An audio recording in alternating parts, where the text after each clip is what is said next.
Hello, so it's day 4, 30-day glute challenge. So we have 25 Bulgarian split squats and 25 one-leg elevated hip bridges. So there's a reason why last month for the Dirty 30 challenge, we did Bulgarian split squats because they are great for building the glute and the hip strength. So I've already built you up until now to do this. So now let's start making it a daily or a monthly thing now. So I'm starting off with my Bulgarian split squat. So most of you are not new to this, but remember, as you're setting yourself up, back foot does not have to be flat like it is here. If that feels uncomfortable for you, you certainly can keep a toe tucked. It also depends on the height of the back stool. So you can use a gym bench, you can use a chair. Just know the higher the device is that your back foot is resting on, your back knee may not be able to go all the way down to the ground. You just have to go where you have fully loaded the front hip. So we have 25 per leg. So remember, as you're coming up and down, you're at a little bit of a 45-degree lane. I am not vertically straight up. I'm a little bit at a 45. As my knee drives towards second and third toe, you're loading that front hip. You want to make sure as you're coming up and down that that femur is not rotating in and out, which is just going to create more hip impingement and improper mechanics. So use your hands to the side or a chair in front in order to keep yourself square.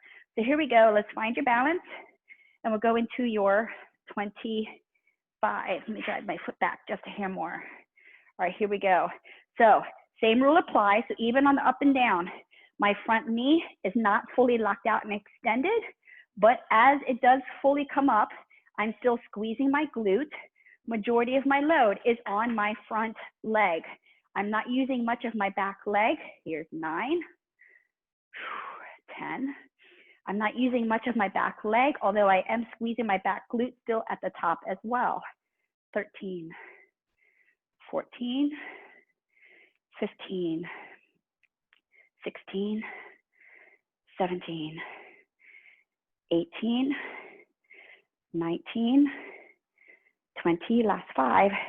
At the same time, as I am coming down, my bottom back leg, last 2, last 1, as my back knee is coming down, it is not going straight down, it is sliding back at an angle.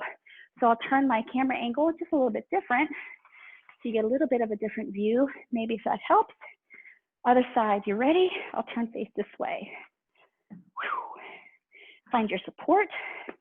So here's my 45 hinge. See, from my head down to my knee, a nice straight angle. I'm not up this way. All right, 25. So it's all about angles when it comes to working the hips. If I was straight up and down, I am counting with my fingers. Here's 5. Then I would be loading my quad more.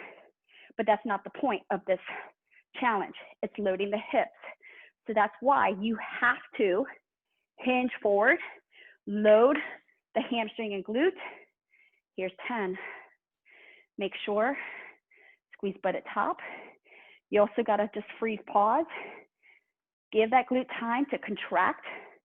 Don't just go through the motion and get the reps done, because that will be not pointless, but commit to it. You're only doing 1 set. Here's 19, 20, 1, 2, up squeeze 3, here's 4, and 5. Wow, all right. 1 leg hip elevated bridges. So there's my bench. I'm gonna use something a little bit higher. Find what you have. Now with this, when you put your feet up, I do want you close to your device.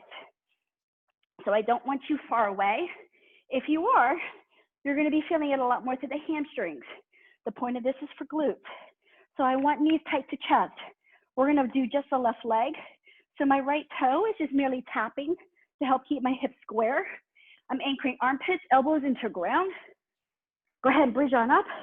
Now as I thrust up, my leg hip hinges up and I lower right back down. I hinge hips up, come right back down. So I'm not really focusing on the right leg coming up and down. It's just natural mechanics. As I thrust up, the leg right naturally comes up. You can certainly keep your right toe on box, but I need you to focus on that left side. So as that right leg comes up, it kind of is a little bit of an opportunity for that left hip, I'm on 14, to come up to its furthest, highest point. Remember, you also want to focus on a natural arch in that lumbar spine at the bottom. Coming up on 20, last 5. Really drive down with those elbows. You got to keep, just like with your hip thrusters. Give me 2, last 1. And release. You got to really dig down with those elbows. Your armpits, remember, from the sternum up, stays completely contracted and anchored. You got to use that. Wow. All right, here we go. Right leg, 25 more out. You ready? Bridge on up. Find that angle. Palpate. There it is. All right. 1, 2. Need to scoot closer. 3, 4, 5, 6, 7. At the same time as this left leg, it really is just going with the hip. I'm not even moving through my left pelvis. 9, 10. As soon as I thrust my hip up, this leg just naturally lifts up and goes with it. 12, 13, 14, 15. Oh, I'm starting to get tired at the bottom of my glute.